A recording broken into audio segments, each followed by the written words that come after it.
안수종이 꿈꾸는 정의롭고 원칙이 살아있는 대한민국. 청취자 여러분과 함께 만들어가겠습니다.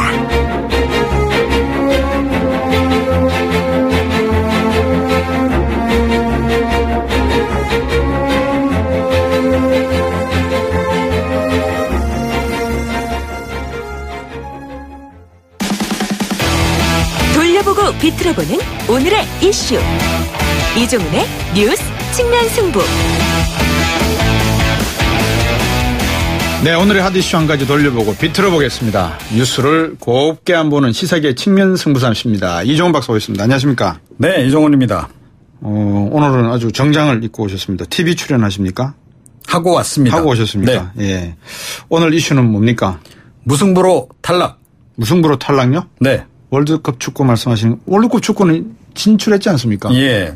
우리하고 붙은 우즈베키스탄이 무승부였는데도 탈락을 했죠. 아, 예. 예. 그 얘기가 아니고요. 예. 오늘 김희수 헌법재판소장 얘기입니다. 예. 찬성 145표, 예. 반대 145표. 똑같았어요. 예. 동점인 거죠. 예. 그런데 인준안은 부결이 되고 말았습니다. 국회의장도 표결에 참석했습니까? 부의장하고? 당연히 했겠죠. 예. 네. 아. 그러니까 이런 상황이 참 보기 힘든 광경 아닙니까? 그러네요. 예. 오늘 재석 293명 가운데서 찬성 145, 반대 145, 기권 1표, 무효 2표. 무슨 뭐 소설을 쓰는 것도 아닌데, 그죠? 예. 아주 영화 같은 광경이 벌어졌습니다. 그런데 이게 예. 사상 초유의 일이라는 거죠. 어떻게 그렇습니까? 헌법소장 임명 동의안이 국회를 통과를 못한 적이 없습니다. 네. 이때까지. 정치적으로 약간 논란이 된 적은 많았어도. 네. 그런데 예. 이번처럼 이렇게 이런 일이 좀 벌어진 것은 처음이고. 네. 사실은 지난 그 1월 31일 박한철 전 소장 퇴임 이후에 지금 계속 지금 공석이잖아요. 네. 헌재 소장이. 네. 근데 이게 뭐 더 장교할 수밖에 없는 그런 상황이 된 거고요. 네. 문재인 정부 출범 이후 그 인사와 관련해서 표결에 들어가서 부결된 것도 이번이 또 처음이라서 지금 여당이 지금 많이 놀란 상황입니다. 자유한국당이 왜 한호를 했을까요, 근데? 아, 예. 그 하이파이브까지 했다. 뭐 이런 얘기가 좀 나오고 있죠. 예. 예. 됐어. 잘했어. 성공했어. 뭐 이런 그 소리가 막 터져 나왔다고. 뭐 하는 건지 모르겠어요, 하여튼. 근데 뭐가 되고 뭐가 잘했었다는 거예요. 그러니까 부결시킨 것을 이제 성공했다라고 지금 이제 이야기를 하는 거죠. 예. 사실은 자유한국당이 이제 보이콧을 철회하고 예. 국회로 다시 복귀를 하기로 하면서 예. 오히려 이 김희수 헌재 소장 이 사안은 좀 부결될 가능성도 없잖아 있는 거 아니냐. 예. 그래도 뭐 국민의당도 좀 도와주고 하면 되겠지라고들 이제 관측을 했었는데 예, 오늘 뭐 자유한국당 의원들은 당연히 다 부결표를 찍은 것 같고 국민의당 쪽에서도 뭐 적지 않은 숫자가 안 도와준 것 같아요. 그래서 이런 결론이 나온 거죠. 네. 제가 오면서 이 표결 내용 관련해 가지고 안철수 대표가 기자회견을 인터뷰를 했더라고요. 네. 국민의당이 힘이 보여줬다 뭐 이런 식의 인터뷰였는데 그렇죠. 댓글이 순식간에 11,000개가 달려 있더라고요. 그러니까 문재인 대통령 또 지지하는 또 열성 팬들이 또 많잖아요. 그렇습니까? 그건 댓글 부대 아니겠죠? 댓글 부대는 아니죠. 예. 그러니까 자발적인 어찌됐건 자발적인 그 열혈 지지자들이 워낙 많기 때문에 네. 뭐 당연히 가만히 안 있겠죠. 네. 근데 안철수 대표의 말도 상당히 좀 가볍게 느껴진다는 게 국민의당의 힘을 자랑한 것 같다라는 뉘앙스를 풍기는 거는. 아니, 그러니까요. 그러니까 네. 예를 들어서 김희수 헌재 소장 후보자에 대해서 처음부터 일관되게 끝까지 계속 반대를 해왔으면. 네. 그러면 이제 뭐 일관되다라고 이해를 할 수 있다라는 거죠. 네. 그러니까 자유한국당은 오히려 그런 측면에서 이해는 가능합니다. 그렇죠. 그러니까 이념 성향이 좀 다르다. 너무 예. 진보적이다 해서 처음부터 예. 반대를 해왔잖아요. 예. 그런데 국민의당은 마치 이렇게 그냥 해줄 것처럼 예. 뭐 호남 출신이기도 하고 예. 하니까 뭐 하여튼 약간의 문제점은 없잖아 있으나 그럼에도 불구하고 그냥 뭐 해줄 것처럼 그렇게 얘기를 계속 해왔다는 거죠. 네. 그런데 오늘 정작 표결에 들어가니까 안 도와주는. 예. 그러고 나서 설명을 하는 것은 의원들이 각자 독립적으로 판단하고 표결에 이렇게 참여를 했다 이렇게 네. 주장을 하면서 예. 지금 이제 그렇게 설명을 하고 있는 건데. 예. 근데 결국은 이 얘기거든요. 그러니까 안철수 대표가 취임 이후에 지금 문재인 대통령에 대해서 비판 수위를 높이면서 대립각을 많이 세우고 있지 않습니까? 네.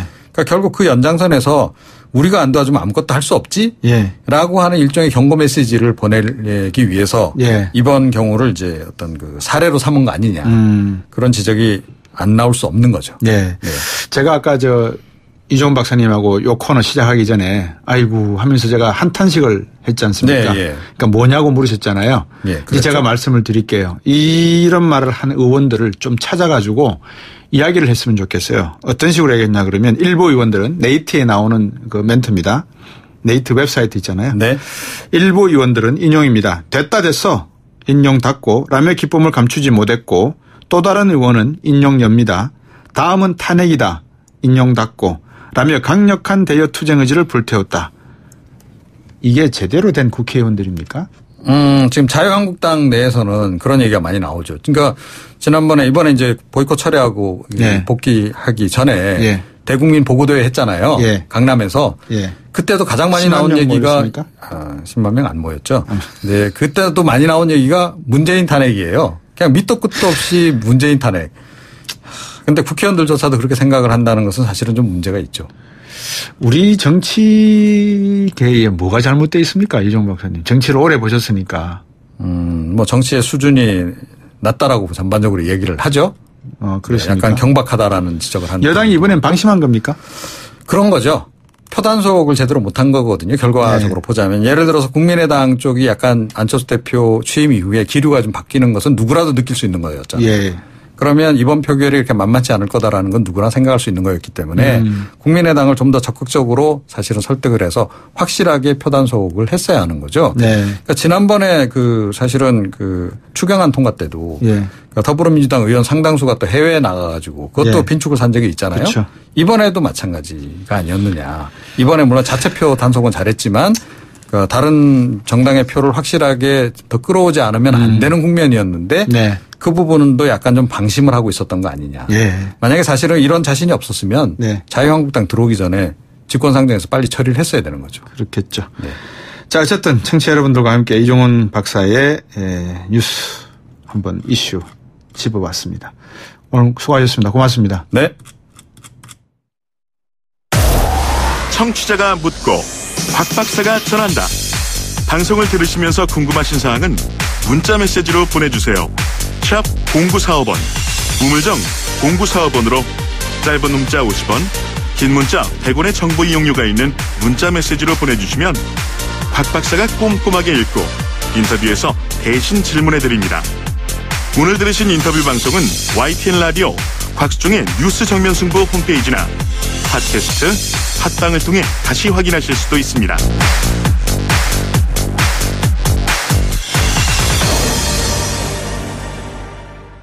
네, 오늘 문재인 정부 첫 대정부 질문 일정이 시작됐습니다. 더불어민주당은 전 정권의 적폐 청산에 초점을 맞췄고요.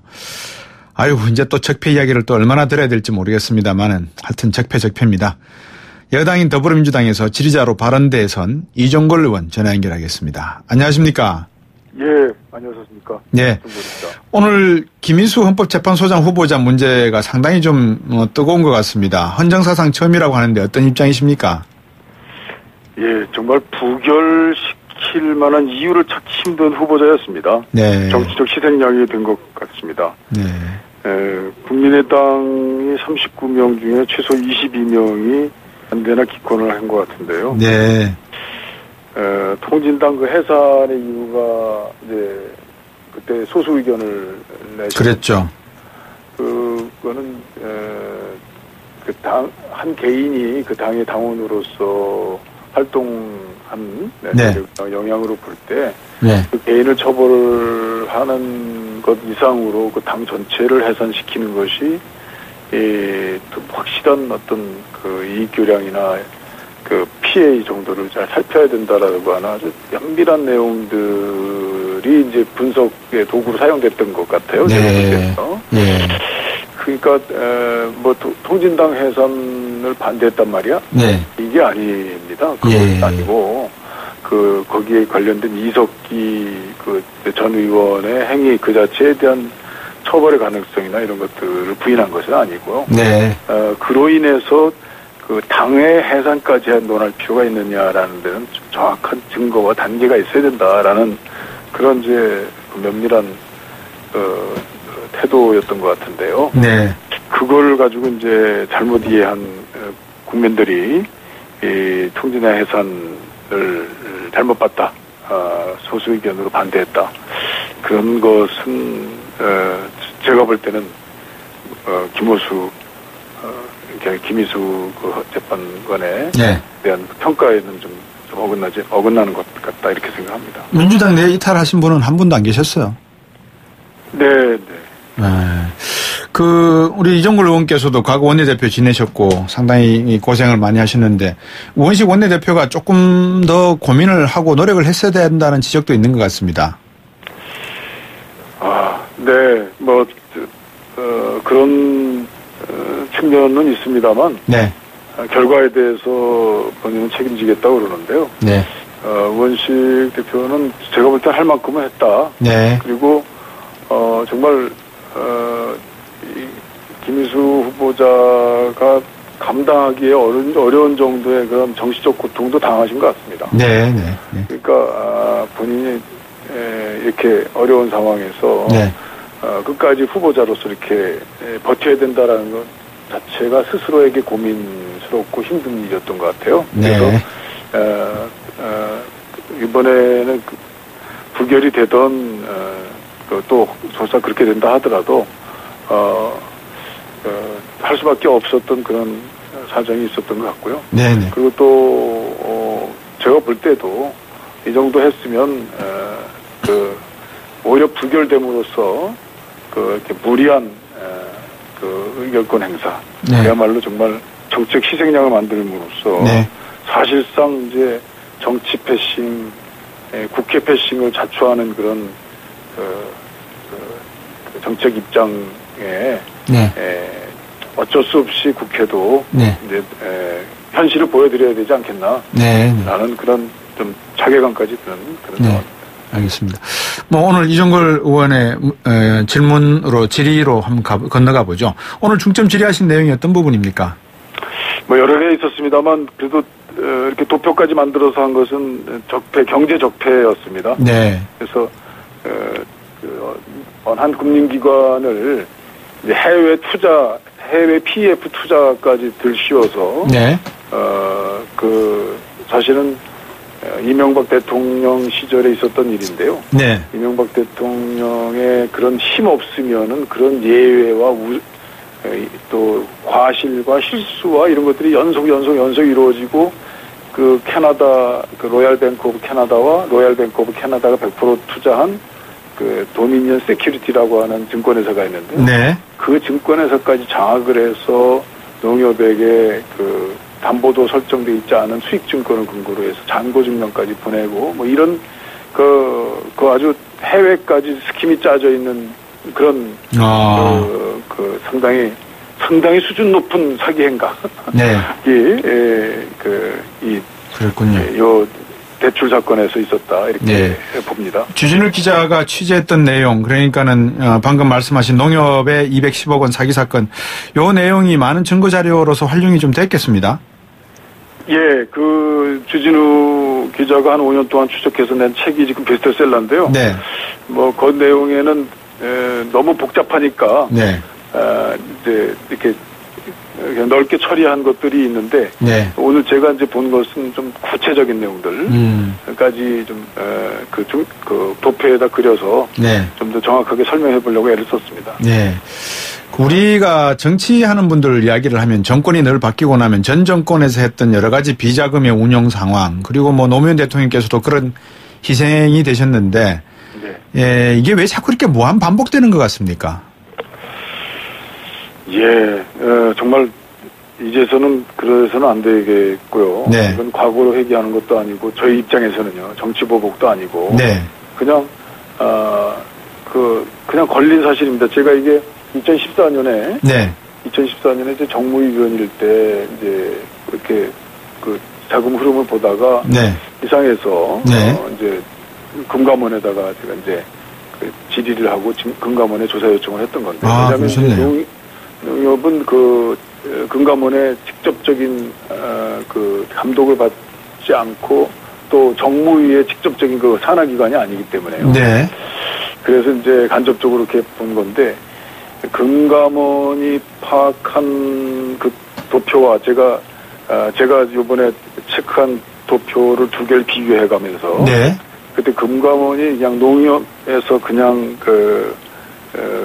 이제 자료로 받은 내용을 그대로 정리해서 저한테 가져온 것이 네. 완전히 허위 내용. 정말 뭐 허위가 아니라 허위에 고의가 없다 하더라도 조작했다 이렇게 되거든요. 부실 내용으로 예. 가져온 사실을 보고 저는 좀 정말 섭섭했습니다. 그때 당시에는 이명박 대통령 또는 박근혜 대통령의 그 힘이 작용되는 때라 네. 뭐 공공기관이라든지 뭐 이런 은행의 핵심적인 요소들은 뭐 다 이런 문제를 좀 살펴보려고 하면 네. 다 이제 거꾸로 가고 있는 상황이었기 때문에 네. 어쩔 수 없이 이제 정권이 바뀌고 난 다음에 네.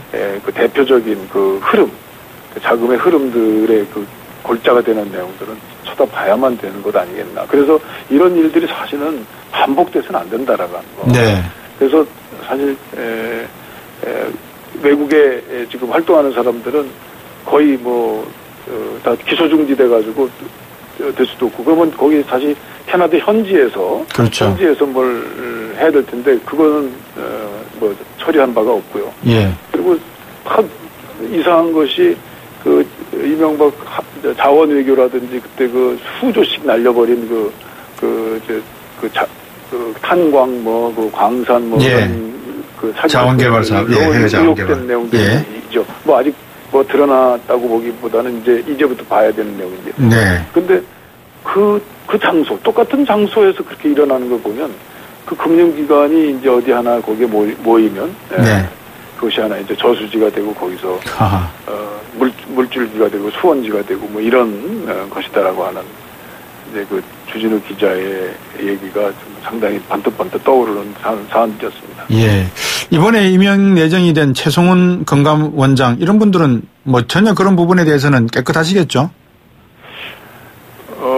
네. 근데 이제 그분도 이제 민간기관에서 왔던 것이 저는 좀 다른 점이고 획기적인 내용인데. 김승유 하나은행 행장하고 상당히 가까우시더라고요. 하나은행에서 쭉 이제 가오신 분으로 보여서. 네. 그때 하나은행은 그 김승유 행장과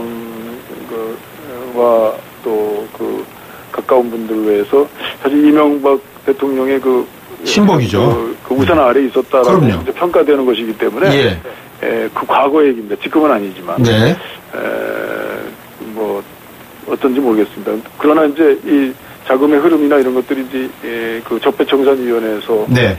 조사하고 있기 시작했으니까. 예. 이제 그런 내용들은 웬만한 거는 나오지 않겠나 이런 생각합니다. 예. 자주 앞으로 연결해서 의견 여쭙도록 하겠습니다. 오늘 말씀 잘 들었습니다. 감사합니다. 네, 감사합니다. 예, 더불어민주당 이정걸 의원이었습니다. YTN 7시 뉴스 듣고 3부로 오겠습니다.